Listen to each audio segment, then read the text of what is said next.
Hey! Video games are cool, and they can be cool in so many different ways. Some games are really hard. Some games are really easy. There are games that can be super pretty, and others that are just a bit ugly. In a good way. There are games with tons of dialogue and games with no dialogue. Even as a relatively new art form, there are just so damn many different kinds of games to discover, and it's their differences that make them so wonderful. Games like Kirby Superstar, Link's Awakening, and Rayman Legends, for example. All such formative experiences for me and many others. I wouldn't change a thing about them. But I know who would! Remakes! My second least favorite 7-letter word. And something in the games industry that grinds my gears. But what are remakes exactly? Well, the definition of what a remake actually is gets debated a lot among the finest scholars of our time. And there tends to be a lot of stupid one-off edge cases between remaster and remake. The way I'll be defining them in this video is any game that's sold on the premise of being the thing you know, but better, with any major component of the game completely swapped out, which is a lot of releases lately. And they almost always make me gaming irate. Remakes make me mad. But why? I hear you telepathically asking through your phone/computer monitor/TV. Why in the world would you hate remakes, Sam Candles? After all, I love insert game here. And that's a remake. So how in the world can remakes be bad? To explain, I think I need a little change of wardrobe. Hey! I'm Dr. Sam Candles, and I'm here to diagnose the games industry with a disease. And if we don't act soon, it might even be terminal. Video games have got it bad with the case of the remake-itis, and I'm noticing 5 core symptoms we gotta address fast. Symptom number 1. It's just not interesting. Imagine your favorite game. Now imagine if that game got a sequel. A sequel that uses its core elements in order to make something that is a wholly unique work with new level design, a new plotline, and some new twists on otherwise familiar gameplay. Now throw it all in the trash. Because companies these days would rather sell you the same games you've played before and spend all that budget they could use making a new game on overdone visuals instead. Yes, on paper, it makes sense. It's easier and more efficient to make an old game instead of a new one. You don't have to design anything new. But that's exactly what makes it so upsetting. Instead of putting this time and money towards purely visual upgrades, the same game studios could be using similar budgets to make iterative sequels instead. Take Majora's Mask. It largely reuses elements and assets from Ocarina in order to make its own wholly unique experience. It's not a huge game in scope, but not in spite of, but ostensibly because of that, it's one of the most beloved games Nintendo has ever put out, which is not something a remake can even achieve, especially if it's a remake of a game that's already beloved. Symptom number 2. It removes context. This might be the biggest and most painful symptom of all. It's not just that remakes are boring, I also find they harm the appeal of playing an older game in the first place. Video games are, possibly more than any other art form, products of their time, and that's not a bad thing at all. Being interactive multimedia that revolves around interconnecting game design, art, music, and storytelling, video games not only always end up being based on the trends of the time, but the technology of the time too. When you try to remove all of that from a game, you're taking away a big part of the game's identity by confining at least some elements of it back to modernity. Modern trends in game design and visuals aren't objectively better, and neither are older ones. But art being of its time is really, really important in defining it as art. Games like the NES Mega Mans and the older Zelda games are made out of individual rooms that don't smoothly scroll into each other, but each have individual transitions that break them up into separate sections. Silent Hill's fog existed in part to hide the draw distance limitations of the game. Mario himself was designed in order to be readable in a tiny sprite because of the limited resolution they could achieve in Donkey Kong. Are all of these things failings of these games that need to be fixed? I don't think so at all. By modernizing games, you're not just scrubbing the art of its identity, you're also making its players less aware of why the game was made the way it was in the first place. Resident Evil 4's remake is a great example of this. Despite its purportedly high quality, people love this game. This game essentially takes something with its own special unique control scheme and very particular art direction that were all based around trends of the time, and turns it into something basically unrecognizable. When you take out RE4's very particular style of control and its GameCube-ass art direction, what are you left with? Something good, perhaps, but something decidedly modern, and something that is not really Resident Evil 4. And when game companies market games like RE4 Remake as an outright improvement from the older game, they're also discouraging players from playing the originals, which sucks! Old games are awesome! A very formative experience for me in this discourse was realizing there's people who think the original SNES version of Kirby Superstar has no value. That's my favorite game of all time, and the first game I ever rolled credits on as a kid.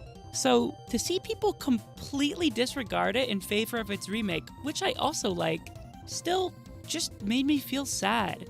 I think video games, as a whole, have been worth playing since the entire conception of this art form. And to say there's an expiration date on them, or that they can simply just be replaced, doesn't sit right with me. Which leads me to my next point. Symptom number 3. It's disrespectful.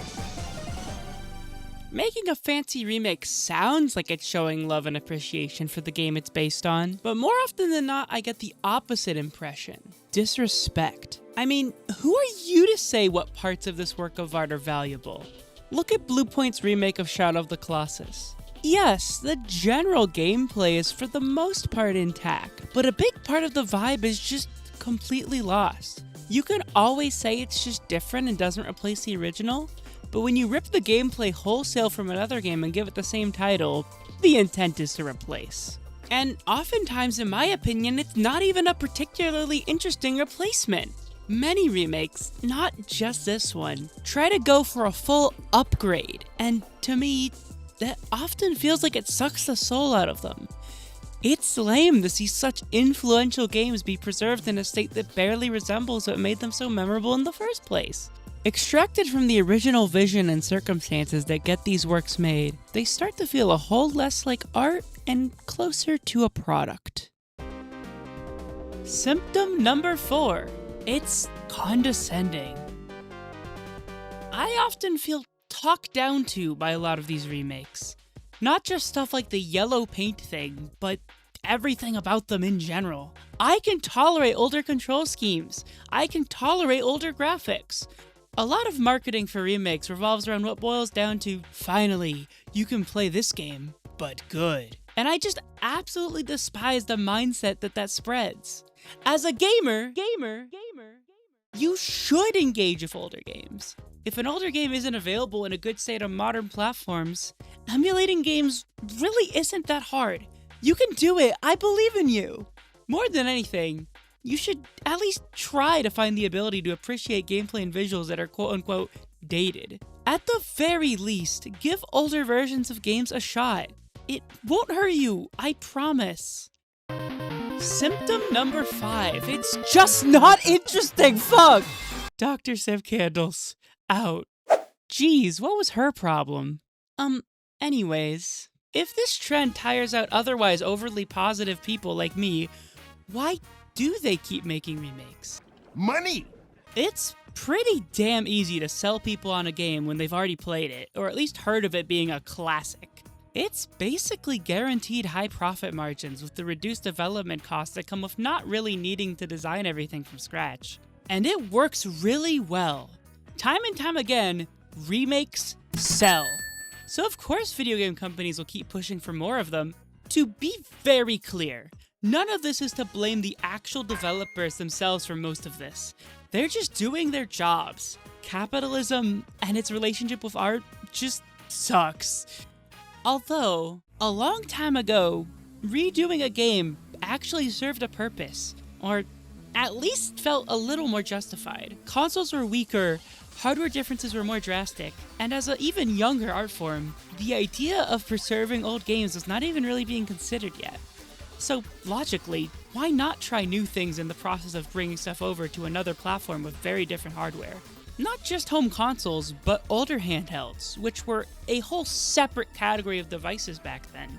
And so, it made a lot of sense to refactor games in order for them to work on there. As late as the Nintendo 3DS, there's plenty of remakes that I, in retrospect, don't even carry that much animosity towards. With games like Kirby Nightmare in Dreamland or Super Mario 64 DS, they never did end up quite replacing the original release, and it doesn't feel like that was ever even their intent. They still carry many of the symptoms of remakes I just listed, but they feel more noble in intent, at least to me.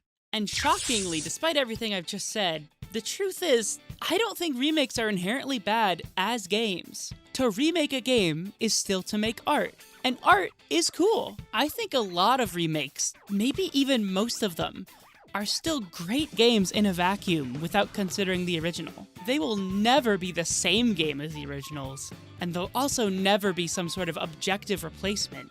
But that doesn't mean they're inherently awful and evil in a vacuum, at least. It's just the context in which they exist, the statement they're making as a work of art in relation to the original, and what the goal usually ends up being behind these projects that just makes me feel all icky inside.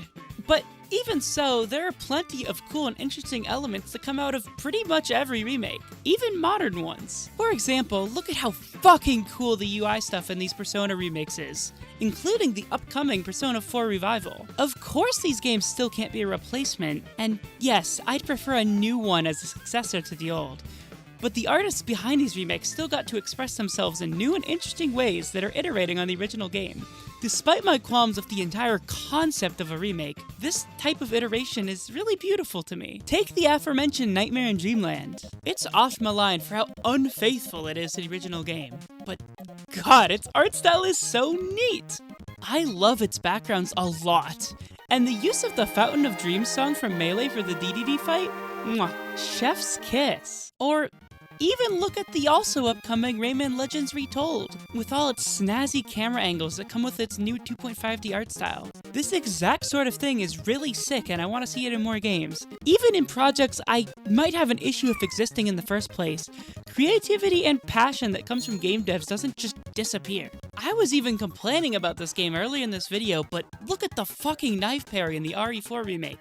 That's so goddamn baller! Lately, I've even been playing East Book 1 and 2 for the TurboGrafx CD, and God, this game is so cool.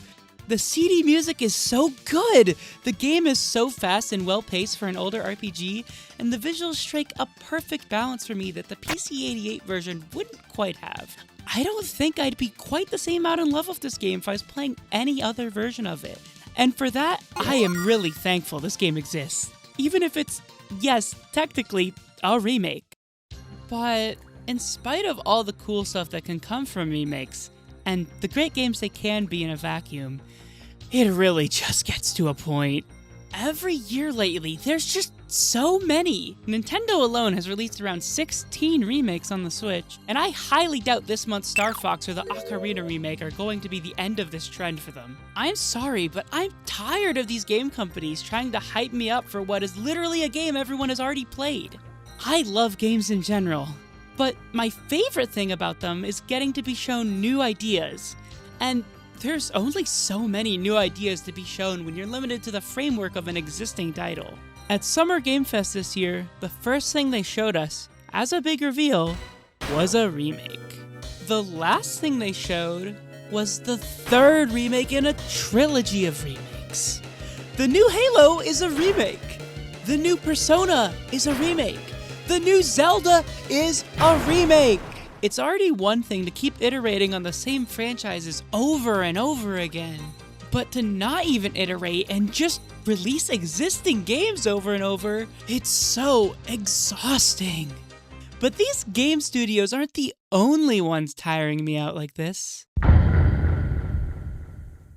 And I do mean that as a slur. Discourse around remakes in general just tends to be so tiring. Whenever there ends up being multiple drastically different versions of a game, there's always some sort of stupid debate over which version is the good one, the most ideal way to play the game. See, I'm honestly not quite sure the average gamer even sees video games as art, even if some of them may proclaim they do. To me, when a remake is propped up as the objectively better version of the game it's based on, it feels as if they only see games as products, where too much friction is the failure of the product, where a modernized remake can solve these issues and make a better product. This sucks! Part of my goal as a creator is to try and push my little narrative that all games are art, and when a remake gets generally agreed upon to be good, I see so many people just outright dismiss the original art without a second glance. This mindset, of course, is what the games industry wants, so they can keep selling old games again. Sometimes they even get rid of ways to play the old ones. Just to be clear, there's nothing wrong with preferring remakes of games. There's even nothing wrong with playing a remake first, especially if you're being conscious that you're playing something different, not objectively better in any way. Sometimes I even do this, but when you, without question, jump into playing the newest version of a game no matter what, or God forbid, refuse to play a game until there's a remake, all I'm asking is for gamers to just be a tiny bit more open-minded. Like that's ever going to happen. Sorry, that was a lot more negativity from me than usual, wasn't it? I don't want to spend all my time talking about things I hate, so I'll say something that might surprise you after all this. I think remakes are cool and even entirely justified sometimes. Yooka Replay is a great example, I think. While it does ostensibly go for the goal of replacing the original game, it's a redo made by all the original staff that doesn't have the goal of reselling a recognizable product, but giving themselves another shot at a game that wasn't quite what they wanted it to be when they first made it. I mean, it's right there in the name. Unlike these big corporate remakes of recognizable games, I find this genuinely super commendable to do. Artists getting to iterate on their very own art is not something I ever inherently have a problem with. Another great example is the recently announced remake of Touhou 6. It's made by a very small team led by Zune himself, and the goal of the project is to make these janky, old Windows games accessible to everyone. The primary purpose of this release is simply to have the game readily available on modern PCs and consoles, with any of the changes to the game itself being very minor. Most importantly, for the first time for an official release of a mainline Touhou game, it's in English! This genuinely makes me so happy. For as cool as the creator's perfect, idealized version of a game can be, we shouldn't be stuck lingering on the past forever. I guess what I really just want is entirely new games. And I'm in luck, cause despite all the bitching and moaning I just did, entirely new games get made all the time, more than ever. So here are some of my favorite recent indies. Based by Thomas Moon Kang, it's an upcoming co-op platformer roguelike type thing with a really funny title. You juggle the moon as you navigate stages designed for your saucy movement. I love when indie games take advantage of platform fighter mechanics in a more campaign context. I played this demo with my wife earlier and it was a great time. Also, you play as girls, which means this is a good game. Valkyrie Saga by Public Void is a 3D platformer that came out in January about ascending a floating island, and oh my god, it's so peak! It's just beautifully jank in all the right ways. The movement is super fluid, but also just slightly off, like any good retro platformer should be, and the vibes! Despite its intentionally PS1 aesthetic, it really reminds me of the esoterica of the N64, the negative emotional aura, so to speak. I love it so much! Also, you play as a girl, which means this is a good game. Nophinia by Lane is a walking sim somewhat in the vein of things like Yume Nikki, but in adorable low-poly 3D. And god, the atmosphere is palpable in this bitch. Just take a listen for yourself.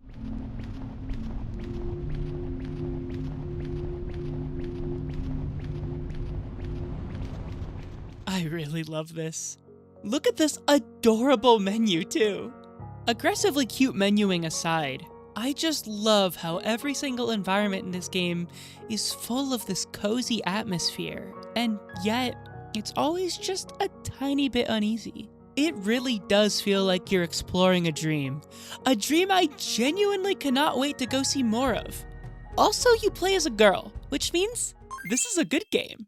Project Turbo Blast by Pandemonium is one of the best racing games I've ever played, and it's not even out yet. This game does such a good job at being accessible and pretty immediately easy to understand while having such a fucking sense of speed to it. It's like this perfect in-between of the average kart racer and something like F-Zero GX, and god, it's just so good!